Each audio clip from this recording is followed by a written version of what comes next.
seer, the son of Hanani, went out to meet him and said to the king, "Should you help the wicked and love those who hate the Lord? Because of this, the wrath of the Lord is on you. There is, however, some God in you, for you have rid the land of Asherah poles and have set your heart on seeking God." Jehoshaphat lived in Jerusalem, and he went out again among the people from Beersheba to the hill country of Ephraim, and turned them back to the Lord, the God of their ancestors. He appointed judges in the land, in each of the fortified cities of Judah. He told them, "Consider carefully what you do, because you are not judging for mere mortals, but for the Lord, who is with you whenever you give a verdict. Now let the fear of the Lord be on you. Judge carefully, for with the Lord our God there is no injustice or partiality or bribery." In Jerusalem also, Jehoshaphat appointed some of the Levites, priests, and heads of Israelite families to administer the law of the Lord and to settle disputes. And they lived in Jerusalem. He gave them these orders: "You must serve faithfully and wholeheartedly in the fear of the Lord, in every case that comes before you from the people who live in the cities, whether bloodshed or other concerns of the law, commands, decrees, or regulations. You are to warn them not to sin against the Lord. Otherwise his wrath will come on you and your people. Do this, and you will not sin. Amariah, the chief priest, will be over you in any matter concerning the Lord. And Zebediah, son of Ishmael, the leader of the tribe of Judah, will be over you in any matter concerning the king. And the Levites will serve as officials before you. Act with courage, and may the Lord be with those who do well." After this, the Moabites and the Ammonites, with some Moabites, came to wage war against Jehoshaphat. Some people came and told Jehoshaphat, "A vast army is coming against you from Edom, from the other side of the Dead Sea. It is already Hazezon Tamar, that is, En-Gedi." Alarmed, Jehoshaphat resolved to inquire of the Lord, and he proclaimed a fast for all Judah. The people of Judah came together to seek help from the Lord. Indeed, they came from every town in Judah to seek him. Then Jehoshaphat stood in the assembly of Judah and Jerusalem at the temple of the Lord in front of the new courtyard and said, "Lord, the God of our ancestors, are you not the God who is in heaven? You rule over the kingdoms of your nations. Power and might are in your hand, and no one can withstand you. Our God, did you not drive out the inhabitants of this land before your people Israel and give it forever to the descendants of Abraham your friend? They have lived in it and have built it. They have lived in it and built in it a sanctuary for your name, saying, 'If calamity comes upon us, wherever the sword of judgment, or plague, or famine, we will stand in your presence before this temple that bears your name, and will cry out to you in our distress, and you will hear us and save us.' But now there are men from Ammon, Moab, and Mount Seir, whose territory you will not allow Israel to invade when they came from Egypt. So they turned away from them and did not destroy them. See how they are repaying us by coming to drive us out of the possession you gave us as an inheritance. Our God, will you not judge them? For we have no power to face this vast army that is attacking us. We do not know what to do, but our eyes are on you." All the men of Judah, with their wives and children and little ones, stood there before the Lord. Then the Spirit of the Lord came on Jahaziel, son of Zechariah, the son of Benaiah, the son of Jeiel, son of Mattaniah, a Levite and a descendant of Asaph, as he stood in the assembly. He said, "Listen, King Jehoshaphat, and all those who live in Judah and Jerusalem. This is what the Lord says to you. Do not be afraid or discouraged because of this vast army, for the battle is not yours, but God's. Tomorrow march down against them. They will be climbing up by the pass of Ziz, and you will find them at the end of the gorge in the desert of Jeru. You will not have to fight this battle. Take up your positions, stand firm, and see the deliverance of the Lord will give you, Judah and Jerusalem. Do not be afraid, do not be discouraged. Go out to face them tomorrow, and the Lord will be with you. Jehoshaphat bowed down with his face to the ground, and all the people of Judah and Jerusalem fell down in worship before the Lord. Then some Levites from Kohathites and Korahites stood up and praised the Lord, the God of Israel, with a very loud voice. Early in the morning they left for the desert of Tekoa. As they set out, Jehoshaphat stood and said, "Listen to me, Judah and the people of Jerusalem. Have faith in the Lord your God, and you will be upheld. Have faith in his prophets, and you will be successful." After consulting the people, Jehoshaphat appointed men to sing to the Lord and praise him for the splendor of his holiness as they went out at the head of the army, saying, "Give thanks to the Lord, for his love endures forever." As they began to sing and praise, the Lord set ambushes against the men of Ammon and Moab and Mount Seir, who were invading Judah, and they were defeated. The Ammonites and the Moabites rose up against the men from Mount Seir to destroy and annihilate them. After they finished slaughtering the men from Seir, they helped to destroy one another. When the men of Judah came to the place that overlooks the desert and looks towards the vast army, they saw only dead bodies lying on the ground. No one had escaped. So Jehoshaphat and his men went to carry off their plunder, and they found among them a great amount of equipment and clothing, and also articles of value, more than they could take away. There was so much plunder that it took 3 days to collect it. On the 4th day, they assembled the valley of Berachah, where they praised the Lord. This is why it is called the Valley of Berachah to this day.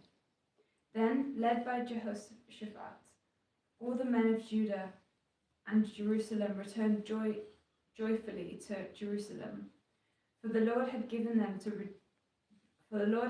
cause to rejoice over their enemies. They entered Jerusalem and went to the temple of the Lord with harps and lyres and trumpets. The fear of God came on all the surrounding kingdoms when they heard how the Lord had fought against the enemies of Israel. And the kingdom of Jehoshaphat was at peace, for his God had given him rest on every side. So Jehoshaphat over Judah. He was 35 years old when he became king of Judah, and he reigned in Jerusalem 25 years. His mother's name was Azubah, daughter of Shili. He followed the ways of his father Asa and did not stray from them. He did what was right in the eyes of the Lord. The high places, however, were not removed, and the people still had not set their hearts on the God of their ancestors. The other events of Jehoshaphat's reign, from beginning to end, are written in the annals of Jehu, son of Hanani, which are recorded in the book of the kings of Israel. Later, Jehoshaphat, king of Judah, made an alliance with Azir, king of Israel, whose ways were wicked. He agreed with him to construct a fleet of trading ships. After these were built at Ezion-Geber, Eliezer, son of Dodavahu of Marashah, prophesied against Jehoshaphat, saying, "Because you have made an alliance with Azir, the Lord will destroy what you have made." The ships were wrecked and were not able to set sail to trade.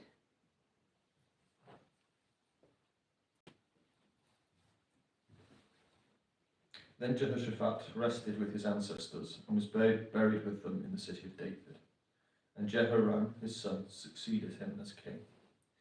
Jehoram's brothers, the sons of Jehoshaphat, were Azariah, Jehiel, Zechariah, Azarahu, Mikael, and Shealtiel. All these were sons of Jehoshaphat, king of Israel. Their father had given them many gifts of silver and gold and articles of value, as well as fortified cities in Judah. But he had given the kingdom to Jehoram, because because he was his firstborn son. When Jehoram established himself firmly over his father's kingdom, he put all his brothers to the sword, along with some of the officials of Israel. Jehoram was 32 years old when he became king, and he reigned in Jerusalem 8 years. He followed the ways of the kings of Israel, as the house of Ahab had done, for he married a daughter of Ahab. He did evil in the eyes of the Lord. Nevertheless, because of the covenant the Lord had made with David, the Lord was not willing to destroy the house of David. He had promised to maintain a lamp for him and his descendants forever. In the time of Jehoram, Edom rebelled against Judah and set up its own king. So Jehoram went there with his officials and all his chariots. The Edomites surrounded him and his chariot commanders, but he rose up and broke through by night. To this day, Edom has been in rebellion against Judah. Libnah revolted at the same time, because Jehoram had forsaken the Lord, the God of his ancestors. He had also built high places in the hills of Judah, and had caused the people of Jerusalem to prostitute themselves, and had led Judah astray. Jehoram received a letter from Elijah the prophet, which said, "This is what the Lord, the God of your father David says. You have not followed the ways of your father Jehoshaphat, or Asa, king of Judah. You have followed the ways of the kings of Israel, and you have led Judah to the people of Jerusalem to prostitute themselves, just as the house of Ahab did. You have also murdered your own brothers, members of your own family, men who were better than you. So now the Lord is about to strike your people, your sons, your wives, your everything that is yours, with a heavy blow. You yourself will be very ill with a lingering disease of the bowels, until the disease causes your bowels to come out."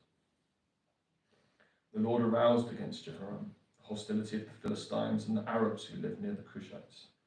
They attacked Judah, invaded it, carried it off all the goods found in the king's palace, together with his sons and wives. Not a son was left to him, except Ahaziah, the youngest. After all this, the Lord afflicted Jehoram with an incurable disease of the bowels. In the course of time, at the end of the 2nd year, his bowels came out because of the disease, and he died in great pain. His people made no funeral fire in his honor, as they had for all his predecessors. Jehoram was 32 years old when he became king, and he reigned in Jerusalem 8 years. He passed away to no one's regret, and was buried in the city of David, but not in the tomb of the kings. The people of Jerusalem made Ahaziah, Jehoram's youngest son, king in his place, since the raiders who came with the Arabs into the camp had killed all the other sons. So Ahaziah, son of Jehoram, king of Judah, began to reign. Ahaziah was 22 years old when he became king, and he reigned in Jerusalem 1 year. His mother's name was Athaliah, a granddaughter of Omri. He too followed in the ways of the house of Ahab, for his mother encouraged him to act wickedly. He did evil in the eyes of the Lord, as the house of Ahab had done. For his father's death, they became his advisers to his undoing. He also followed their counsel when he went with Joram, son of Ahab, king of Israel, to wage war against Hazael, king of Aram, at Ramoth Gilead. The Arameans wounded Joram, so he returned to Jezreel to recover from the wounds they had inflicted on him at Ramoth in his battle with Hazael, king of Aram. Then Ahaziah, son of Jehoram, king of Judah, went down to Jezreel to see Joram, son of Ahab, because he had been wounded. Through Ahaziah's visit to Joram, God brought about Ahaziah's downfall. When Ahaziah arrived, he went out with Joram to meet Jehu, son of Nimshi, who the Lord had anointed to destroy the house of Ahab. While Jehu was executing judgment on the house of Ahab, he found the officials of Judah and the sons of Ahaziah's relatives who had been attending Ahaziah, and he killed them. He then went in search of Ahaziah, and his men captured him while he was hiding in Samaria. He was brought to Jehu and put to death. They buried him, for they said, "He was a son of Jehoshaphat, who sought the Lord with all his heart." So there was no one in the house of Ahaziah powerful enough to retain the kingdom. When Athaliah, mother of Ahaziah, saw that her son was dead, she proceeded to destroy the whole royal family of the house of Judah. But Jehoshaphat, daughter of King Joram, took Joash, son of Ahaziah, and stole him away from among the royal princes who were about to be murdered, and put him and his nurse in a bedroom, because Jehoshaphat, the daughter of King Jehoram, the wife of the priest Jehoiada, was Uzziah's sister. She had a child from Athaliah, so she could not kill him. He remained hidden with them at the temple of God for 6 years, while Athaliah ruled the land. In the 7th year, Jehoiada showed his strength. He made a covenant with the commanders of units of 100. Azariah, son of Jehoram, Ishmael, son of Jehohanan, Azariah, son of Obed, Maaseiah, son of Adiah, and Elishaphat, son of Zikri. They went throughout Judah and gathered the Levites and the heads of the Israelite families from all the towns. When they came to Jerusalem, the whole assembly made a covenant with the king at the temple of God. Jehoiada said to them, "The king's son shall reign, as the Lord promised, concerning the descendants of David. Now this is what you are to do. A third of you, priests and Levites, are going on duty on the Sabbath, are to keep watch at the doors. A third of you at the royal palace, and a third at the fountain gate. And all the others are to be in courtyards of the temple of the Lord. No one is to enter the temple of the Lord except the priests and Levites on duties. They may enter because they are consecrated. All the others are to observe. The Lord's command not to enter. The Levites are to station themselves around the king, each with weapons in hand. Anyone who enters the temple is to be put to death. Stay close to the king wherever he goes." The Levites and all the men of Judah did just as Jehoiada the priest ordered. Each one took his men, those who were going on duty on the Sabbath and those who were going off duty, for Jehoiada the priest had not released any of the divisions. Then he gave the commanders of units 100 the spears and the large and small shields that had belonged to King David and that were in the temple of God. He stationed all the men, each with his weapons in his hand, around the king, near the altar and the temple, from the south side to the north side of the temple. Jehoiada and his sons brought out the king's son and put the crown on him. They presented him with a copy of the covenant and proclaimed him king. They anointed him and shouted, "Long live the king." When Athaliah heard the noise of the people running and cheering the king, she went to them at the temple of the Lord. She looked, and there was the king, standing by his pillar at the entrance. The officers and trumpeters were beside the king, and all the people of the land were rejoicing and blowing trumpets, and musicians and their instruments were leading the praises. Then Athaliah tore her robes and shouted, "Treason, treason." Jehoiada the priest sent out the commanders of the units of 100, who were in charge of the troops, and said to them, "Bring her out between the ranks and put to the sword anyone who follows her." For the priest had said, "Do not put her to death at the temple of the Lord." So they seized her as she reached the entrance of the horses' gate on the palace grounds, and there they put her to death. Jehoiada then made a covenant that he and the people and the king would be the Lord's people. All the people went to the temple of Baal and tore it down. They smashed the altars and idols and killed Mattan, the priest of Baal, in front of the altars. Then Jehoiada placed the oversight of the temple of the Lord in the hands of the Levitical priests, to whom David had made assignments in the temple, to present the burnt offerings of the Lord as written in the law of Moses, with rejoicing and singing, as David had ordered. He also stationed gatekeepers at the gates of the Lord's temple, that no one who was in any way unclean might enter. He took with him the commanders of the hundreds, the nobles, the rulers of the people, and all the people of the land, and brought the king down from the temple of the Lord. They went into the palace through the upper gate, and seated the king on the royal throne. All the people of the land rejoiced, and the city was calm, because Athaliah had been slain with the sword. Joash was 7 years old when he became king, and he reigned in Jerusalem for 40 years. His mother's name was Zibiah. She was from Beersheba. Joash did what was right in the eyes of the Lord all the years of Jehoiada the priest. Jehoiada chose 2 wives for him, and he had sons and daughters.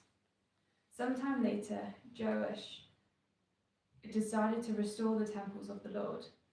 He called together the priests and the Levites, and said to them, "Go to the towns of Judah and collect the money due annually for all Israel to repair the temple of your God. Do it now." But the Levites did not act at once. Therefore the king summoned Jehoiada, the chief priest, and said to him, "Why haven't you required the Levites to bring in from Judah and Jerusalem the tax imposed by Moses, the servant of the Lord, and by the assembly of Israel for the tent of the covenant law?" Now the sons of that wicked woman, Athaliah, had broken into the temple of God and had used even its sacred objects for the Baals. At the king's command, a chest was made and placed outside at the gate of the temple of the Lord. A proclamation was then issued in Judah and Jerusalem that they should bring to the Lord the tax that Moses, the servant of God, had required of Israel in the wilderness. All the officials and all the people brought their contributions gladly, dropping them into the chest until it was full. Whenever the chest was brought in by the Levites to the king's officials, and they saw that there was a large amount of money, the royal secretary and the officer of the chief priest would come and empty its chest and carry it back to its place. They did this regularly and collected a great amount of money. The king and Jehoiada gave it to those who carried out the work required for the temple of the Lord. They hired masons and carpenters to restore the Lord's temple, and also workers in iron and bronze to repair the temple. The men in charge of the work were diligent, and the repairs progressed under them. They rebuilt the temple of God according to its original design and reinforced it. When they finished, they brought the rest of the money to the king and Jehoiada, and with it were made articles for the Lord's temple, articles for service and for the burnt offerings, and also dishes and other objects of gold and silver. As long as Jehoiada lived, burnt offerings were presented continually in the temple of the Lord. Now Jehoiada was old and full of years, and he died at the age of 130. He was buried with the kings of the city of David because of the good he had done in Israel for God and his temple. After the death of Jehoiada, the officials of Judah came and paid homage to the king, and he listened to them. They abandoned the temple of the Lord, the God of their ancestors, and worshipped the Asherah poles and idols. Because of their guilt, God's anger came on Judah and Jerusalem.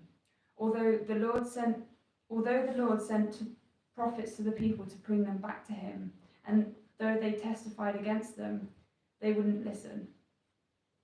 Then the Spirit of God came on Zechariah, son of Jehoiada the priest. He stood before the people and said, "This is what God says. Why do you disobey the Lord's commands? You will not prosper. Because you have forsaken the Lord, he has forsaken you." But they plotted against him, and by the order of the king they stoned him to death in the courtyard of the Lord's temple.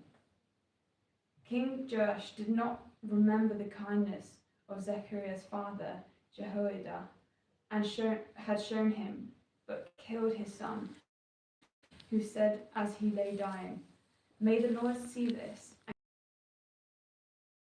At the turn of the year, the army of marched against Joash. It invaded Judah and Jerusalem and killed all the leaders of the people. They sent all the plunder to their king in Damascus. Although the Aramean king had come with only a few men, the Lord delivered them into their hands, a much larger army, because Judah had forsaken the Lord. The God of their ancestors' judgment was executed on Joash. When the Arameans withdrew, they left Joash severely wounded. His officials conspired against him for murdering the son of Jehoiada the priest, and they killed him in his bed. So he died and was buried in the city of David, but not in the tombs of the kings. Those who conspired against him were Zabad, son of Shimei, an Ammonite woman, and Jehoshaphat, son of Shimrith, a Moabite woman. The account of his sons and many prophecies about him and the record of the restoration of the temple are written in the annotations of the book of the Kings. When Amaziah, his son, succeeded him as king. Amaziah was 25 years old when he became king, and he reigned in Jerusalem 29 years. His mother's name was Jehoram. She was from Jerusalem.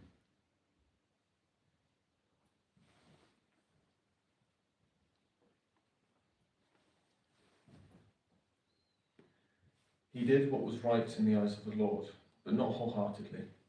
After the kingdom was firmly in his control, he executed the officials who had murdered his father the king.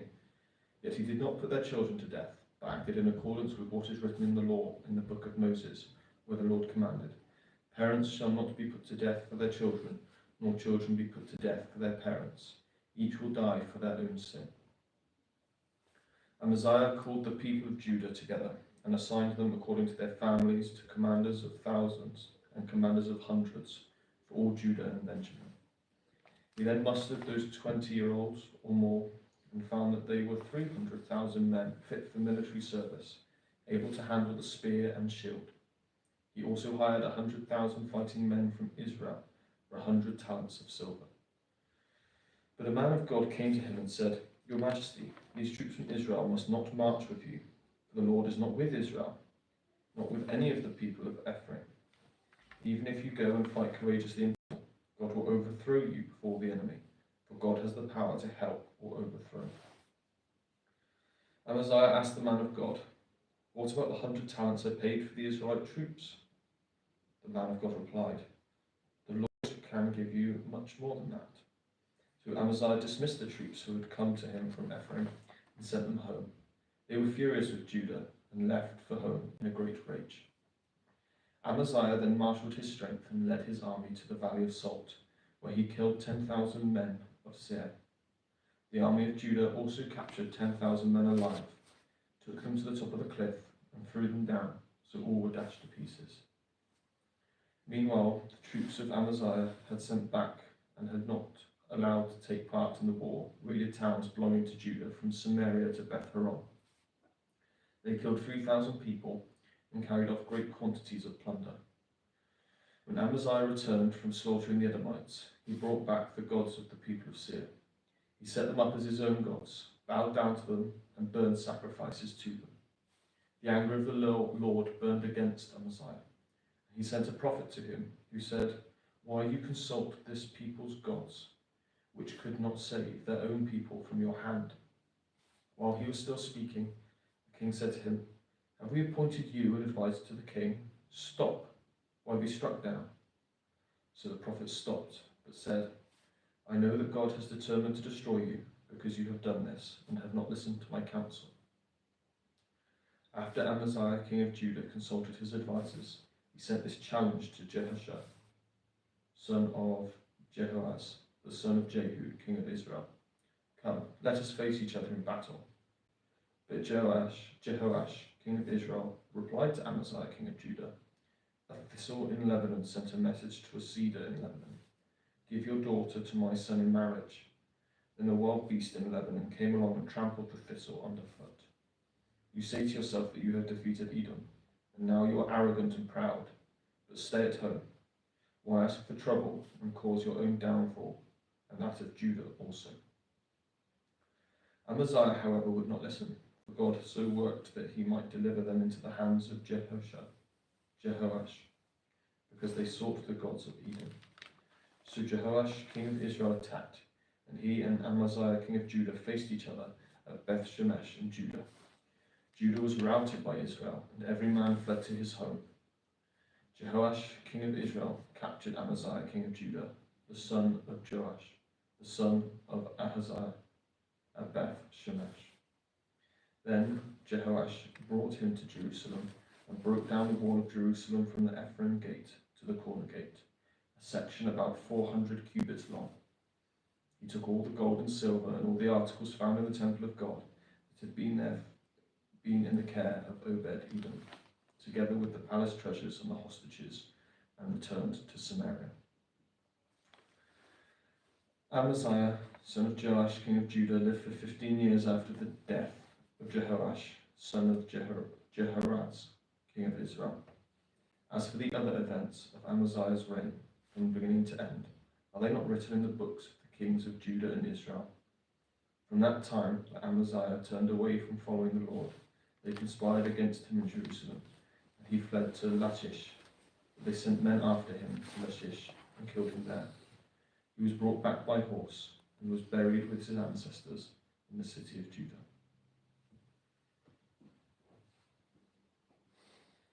Then all the people of Judah took Uzziah, who was 16 years old, and made him king in the place of his father Amaziah.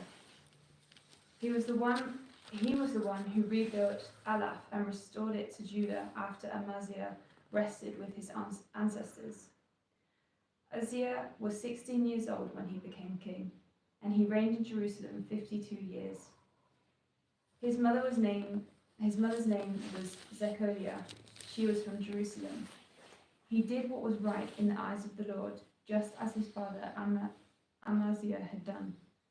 He sought God during the days of Zechariah, who instructed him in the fear of God. As long as he sought the Lord, God gave him success. He went to war against the Philistines and broke through the walls of Gath, Gabna, and Ashdod. He then rebuilt towns near Ashdod and elsewhere among the Philistines. God helped him against the Philistines and against the Arabs who lived in Gobal and against the Moabites. The Ammonites brought tribute to Uzziah, and his fame spread as far as the border of Egypt because he had become very powerful. Uzziah built towers in Jerusalem at the corner gate at the valley gate. Uzziah built towers in Jerusalem at the corner gate, at the valley gate, and at the angle of the wall, and he fortified them. He also built towers in the wilderness and dug many cisterns, because he had much livestock in the foothills and in the plain. He had people working his fields and vineyards in the hills and in the fertile land, for he loved the soil. Uzziah had a well-trained army, ready to go out by division according to their numbers, as mustered by Jeiel, the secretary, and Maaseiah, the officer, under the direction of Hananiah, one of the royal officials. The total number of family leaders of over fighting men was 2,600. Under their command was an army of 307,500 men trained for war, a powerful force to support the king against his enemies. Uzziah provided shields, spears, helmets, coats of armor, bows, and sling stones for the entire army. In Jerusalem, he made devices invented for use on the towers and on the corner defences so that the soldiers could shoot arrows and hurl large stones from the walls. His fame spread far and wide, and he was greatly helped until he became powerful. But after Uzziah became powerful, his pride led to his downfall. He was unfaithful to the Lord his God, and entered the temple of the Lord to burn incense on an altar of incense. Azariah the priest, with 80 other courageous priests of the Lord, followed him in. They confronted King Uzziah and said, "It is not right for you, Uzziah, to burn incense to the Lord, for it is the priests, the descendants of Aaron, who have been consecrated to burn incense. Leave the sanctuary, for you have been unfaithful, and you will not be honored by the Lord God." Uzziah, who had a censer in his hand, ready to burn incense, became angry. While he was raging at the priests in their presence, before the incense altar in the Lord's temple, leprosy broke out on his forehead. When Azariah, the chief priest, and all the other priests looked at him, they saw that he had leprosy on his forehead. So they hurried him out. Indeed, he himself was eager to leave, because the Lord had afflicted him. King Uzziah had leprosy until the day he died. He lived in a separate house, leprous and banned from the temple of the Lord. Jotham, his son, had charge of his palace and governed the people of the land. The other events of Uzziah's reign, the beginning to end, are recorded by the prophet Isaiah, son of Amoz. Uzziah rested with his ancestors and was buried near them in a cemetery that belonged to the kings. For the people said, "He had leprosy." And Jotham, his son, succeeded him as king.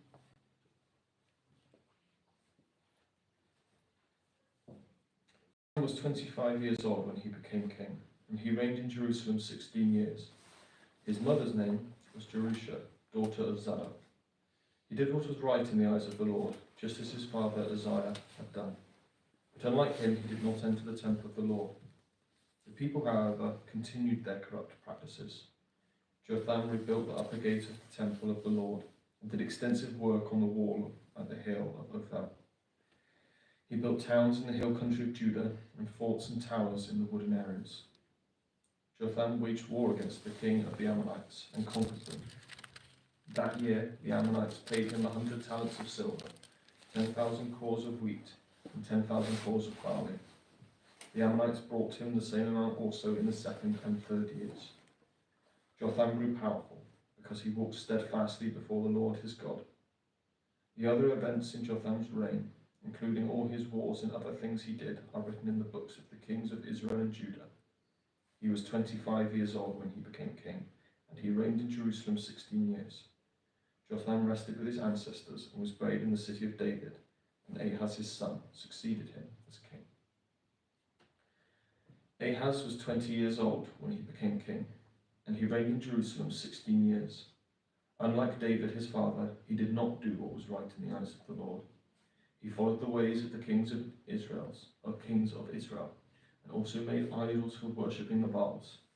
He burned sacrifices in the valley of Ben Hinnom, and sacrificed his children in the fire, engaging in the detestable practices of the nations the Lord had driven out before the Israelites. He offered sacrifices and burned incense at the high places, on the hilltops and under every spreading tree. Therefore the Lord his God delivered him into the hands of the king of Aram. The Arameans defeated him and took many of his people as prisoners and brought them to Damascus. He was also given into the hands of the king of Israel, who inflicted heavy casualties on him. In one day, Pekah, son of Remaliah, killed 120,000 soldiers in Judah, because Judah had forsaken the Lord, the God of their ancestors. Zikri, the Ephraimite warrior, killed Messiah, the king's son. Azrikam, the officer in charge of the palace, and Elkanah, second to the king. The men of Israel took captive from their fellow Israelites who were from Judah 200,000 wives, sons, and daughters. They also took a great deal of plunder, which they carried back to Samaria.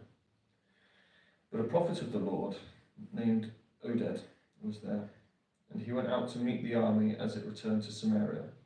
He said to them, "Because the Lord, the God of your ancestors, was angry with Judah, he gave them into your hand. You have slaughtered them in a rage that reaches to heaven. And now you intend to make the men and women of Judah and Jerusalem your slaves. But aren't you also guilty of the sins against the Lord your God? Now listen to me. Send back your fellow Israelites you've taken prisoners. The Lord's fierce anger rests on you." And some of the leaders in Ephraim, Azariah, son of Jehonam, Berechiah, son of Meshillemoth,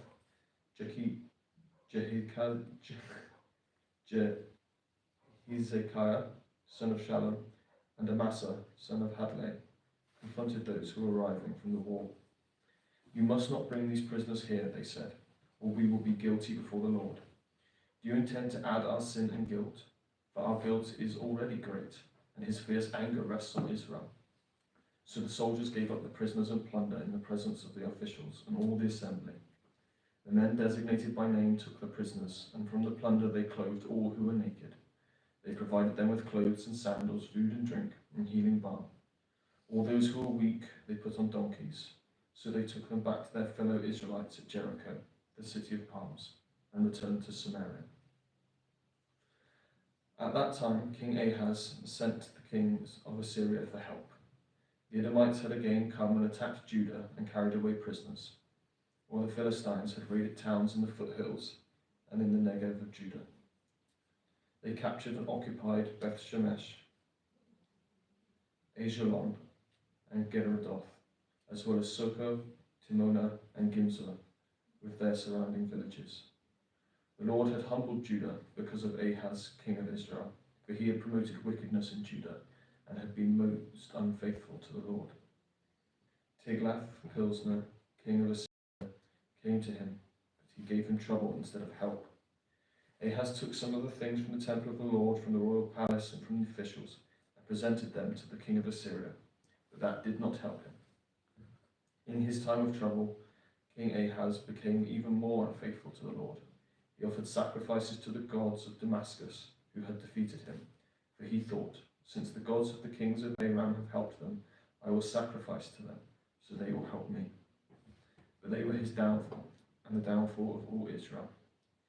Ahaz gathered together the furnishings from the temple of God and cut them into pieces. He shut the doors of the Lord's temple and set up altars at every street corner in Jerusalem. In every town in Judah, he built high places to burn sacrifices to other gods, and aroused the anger of the Lord, the God of his ancestors. The other events of his reign and all his ways from beginning to end are written in the book of the kings of Judah and Israel. Ahaz rested with his ancestors and was buried in the city of Jerusalem, but he was not placed in the tombs of the kings of Israel, and Hezekiah, his son, succeeded him as king.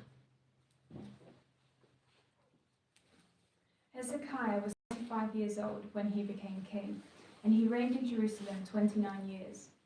His mother's name was Abijah, daughter of Zechariah. He did what was right in the eyes of the Lord, just as his father David had done. In the first month of the first year of his reign, he opened the doors of the temple of the Lord and repaired them.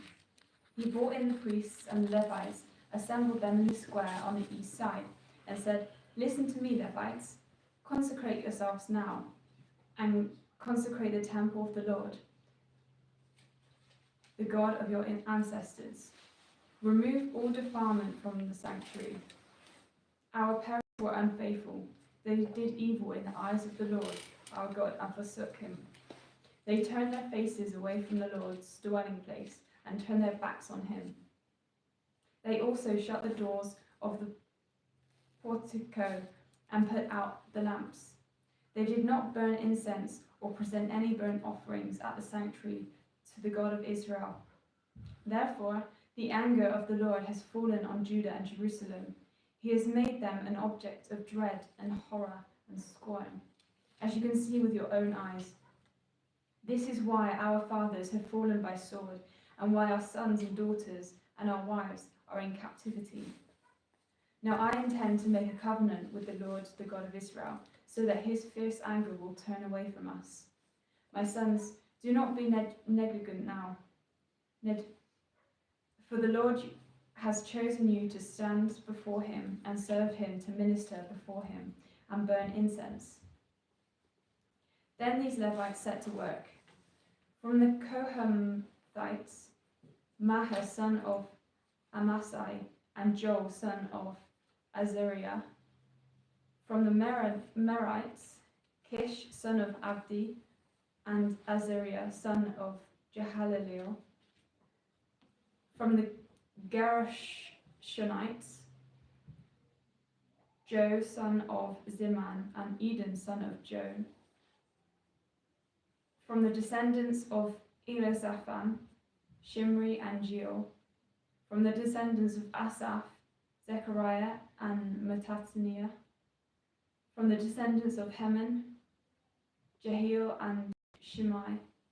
From the descendants of Jeduthun, Shemaniah and Uzziel.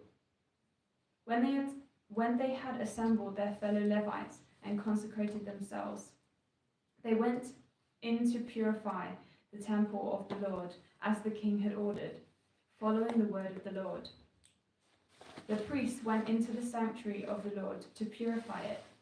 They brought out to the courtyard of the Lord's temple everything unclean that they had found in the temple of the Lord. The Levites took it and carried it out to the Kidron Valley.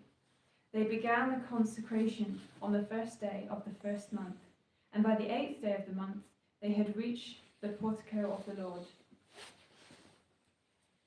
For 8 more days they consecrated the temple of the Lord itself, finishing on the 16th day of the first month. When they went to King Hezekiah and reported, "We have purified the entire temple of the Lord, the altar of burnt offerings with its utensils, and the table for setting out the consecrated bread with all its articles. We have prepared and consecrated all the articles that King Ahaz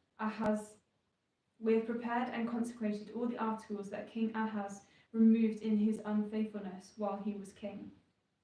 They are now in front of the Lord's altar." Early the next morning, King Hezekiah gathered the city officials together and went up to the temple of the Lord. They brought 7 bulls, 7 rams, 7 male lambs, and 7 male goats as a sin offering for the kingdom, for the sanctuary, and for Judah. The king commanded the priests, the descendants of Aaron, to offer these on the altar of the Lord. So they slaughtered the bulls, and the priests took the blood and splashed it against the altar. Next, they slaughtered the rams and splashed their blood against the altar. Then they slaughtered the lambs and splashed their blood against the altar. The goats for the sin offering were brought to the king and the assembly, and they laid their hands on them.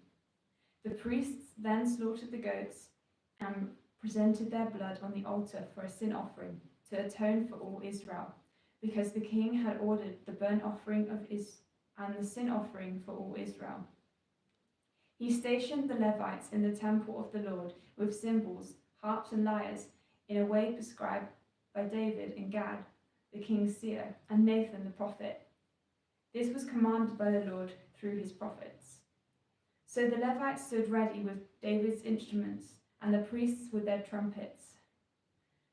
Hezekiah gave the order to sacrifice the burnt offering on the altar.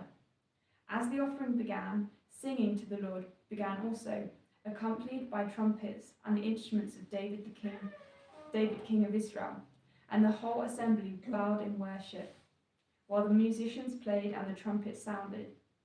All this continued until the sacrifice of the burnt offering was completed. When the offerings were finished, the king and everyone present with him knelt down and worshipped. King Hezekiah and his officials ordered the Levites to praise the Lord with the words of David and Asaph the seer. So they sang praises with gladness and bowed down and worshipped. Then Hezekiah said, "You have now dedicated yourself to the Lord. Come and bring sacrifices and thank offerings to the temple of the Lord." So the assembly brought sacrifices and thank offerings, and all whose hearts were willing brought burnt offerings.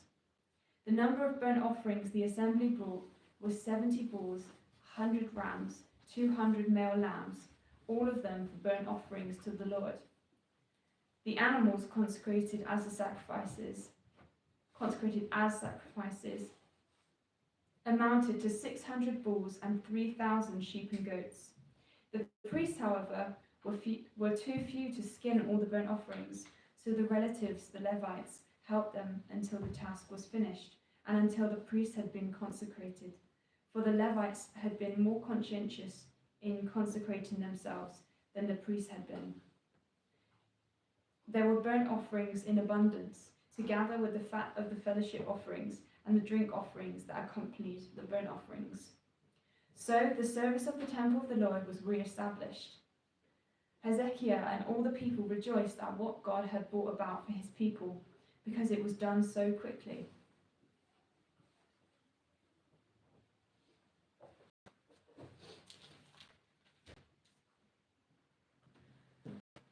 Hezekiah sent word to all Israel and Judah, and also wrote letters to Ephraim and Manasseh, inviting them to come to the temple of the Lord in Jerusalem and celebrate the Passover to the Lord, the God of Israel. The king and his officials and the whole assembly in Jerusalem decided to celebrate the Passover in the second month. They had not been able to celebrate it at the regular time because not enough priests had consecrated themselves and the people had not assembled in Jerusalem. The plan seemed right both to the king and the whole assembly. They decided to send a proclamation throughout Israel, from Beersheba to Dan, calling the people to come to Jerusalem and celebrate the Passover to the Lord, the God of Israel. It had not been celebrated in large numbers according to what is written. At the king's command, courtiers went throughout Israel and Judah with letters from the king and from his officials, which read, "People of Israel, return to the Lord, the God of Abraham, Isaac, and Israel, that he may return to you who are left, who have escaped from the hand of the kings of Assyria. Do not be like your parents and your fellow Israelites, who were unfaithful to the Lord, the God of their ancestors, so that he made them an obvious object of horror, as you see. Do not be stiff-necked as your ancestors were. Submit to the Lord. Come to his sanctuary, which he has consecrated forever.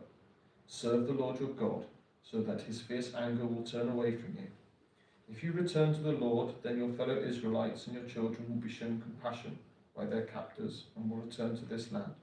For the Lord your God is gracious and compassionate. He will not turn his face from you if you return to him."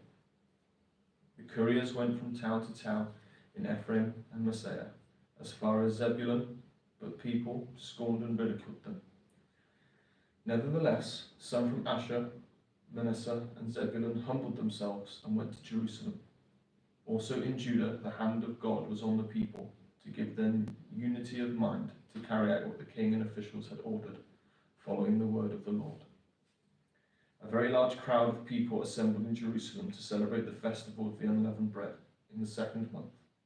They removed the altars in Jerusalem and cleared away the incense altars and threw them into the Kidron Valley. They slaughtered the Passover lamb on the 14th day of the second month.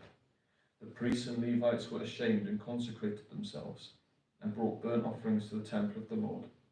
Then they took up their regular positions, as prescribed in the law of Moses the man of God. The priests splashed against the altar the blood handed to them by the Levites. Since many of the crowd had not consecrated themselves, the Levites had to kill the Passover lambs for all those who were not ceremonially clean and could not consecrate their lambs to the Lord. Although most of the many people who came from Ephraim, Manasseh, Issachar, and Zebulun had not purified themselves, yet they ate the Passover, contrary to what is written. But Hezekiah prayed for them, saying, "May the Lord, who is good, pardon anyone who sets their heart on seeking God, the Lord, the God of their ancestors, even if they are not clean according to the rules of the sanctuary." And the Lord heard Hezekiah and healed the people. The Israelites who were present in Jerusalem celebrated the festival of unleavened bread for 7 days with great rejoicing, while the Levites and priests praised the Lord every day with resounding instruments dedicated to the Lord. Hezekiah spoke encouragingly to the Levites, who showed good understanding of the service of the Lord. For the 7 days they ate their assigned portion and offered fellowship offerings and praised the Lord, the God of their ancestors. The whole assembly then agreed to celebrate the festival 7 days more, so for another 7 days they celebrated joyfully. Hezekiah, king of Judah, provided 1,000 bulls and 7,000 sheep and goats for the assembly, and the officials provided them with 1,000 bulls and 10,000 sheep and goats. A great number of priests consecrated themselves. The entire assembly rejoiced, along with the priests and Levites and all who had assembled from Israel, including the foreigners who had come from Israel, and also those who resided in Judah. There was a great joy in Jerusalem, for since the days of Solomon, son of David, king of Israel, there had been nothing like this in Jerusalem. The priests and the Levites stood to bless the people, and God heard them. Their prayer reached heaven, his holy dwelling place. When all this had ended, the Israelites who there went out to the towns of Judah, smashed the sacred stones and cut down the Asherah poles. They destroyed the high places and the altars throughout Judah and Benjamin, and Ephraim and Manasseh. And after they had destroyed all of them, the Israelites returned to their own towns and their own property. Hezekiah assigned the priests and Levites to divisions, each of them according to their duties as priests or Levites, to offer burnt offerings and fellowship offerings, to minister, to give thanks, and to sing praises at the gate of the Lord's dwelling. The king contributed from his own possessions for the morning and evening burnt offerings, and for the burnt offerings on the Sabbaths, at the new moons and the appointed festivals, as written in the law of the Lord. He ordered the people living in Jerusalem to give the portion due to the priests and Levites, so they could devote themselves to the Lord. As soon as the order went out, the Israelites generously gave the first fruits of their grain, new wine, olive oil and honey, and all that the fields produced. They brought a great amount of tithe of everything. The people of Israel and Judah who lived in the towns of Judah also brought a tithe of their herds and flocks, their tithe of the holy things dedicated to the Lord their God, and they piled them in heaps. They began doing this in the 3rd month and finished in the 7th month. When Hezekiah and his officials came and saw the heaps, they praised the Lord and blessed his people Israel. Hezekiah asked the priests and Levites about the heaps, and Uzziah, the chief priest from the family of Zadok, answered, "Since the people began to bring their contributions to the temple of the Lord, we have had enough to eat and plenty to spare, because the Lord has blessed the people, and this great amount is left over." Hezekiah gave orders to prepare storerooms in the temple of the Lord, and this was done. And they faithfully brought in the contributions, tithes, and dedicated gifts. Conaniah, a Levite, was the overseer in charge of these things, and his brother Shimei was next in rank. Jehiel, Azaziah, Nethath, Ashiel, Jeremoth, Jozabad, Eliel, Ishmikah, Mahath, and Benaiah were assistants of Conaniah and Shimei his brother. All these served by appointment of King Hezekiah and Azariah, official in charge of the temple of God. Kor, son of Imnan the Levite, keeper of the east gate, was in charge of the freewill offerings given to God, distributing the contributions made to the Lord, and also the consecrated gifts. Eden, Minamin, Jeshua, Shemaniah, Amariah, and Shechaniah assisted him faithfully in the towns of the priests, distributing to their fellow priests according to their divisions, old and young alike. In addition, they distributed to the males 3 years old or more, whose names were in the genealogical records, all who would enter the temple of the Lord to perform the daily duties of their various tasks, according to their responsibilities and their divisions. And they distributed to the priests enrolled by their families in the genealogical records, and likewise to the Levites, 20 years old or more, according to their responsibilities and their divisions. They included all the little ones, the wives, and the sons and daughters of the whole community listed in these genealogical records, for they were faithful in consecrating themselves. As for the priests, the descendants of Aaron, who lived in the farmlands around their towns, or in any other towns, men were designed by name to distribute portions to every male among them, and to all who were recorded in the genealogies of the Levites. This is what Hezekiah did throughout Judah, doing what was good and right and faithful before the Lord his God, in everything that he undertook in the service of God's temple, and in obedience to the law and the commands. He sought his God and worked wholeheartedly, and so he prospered.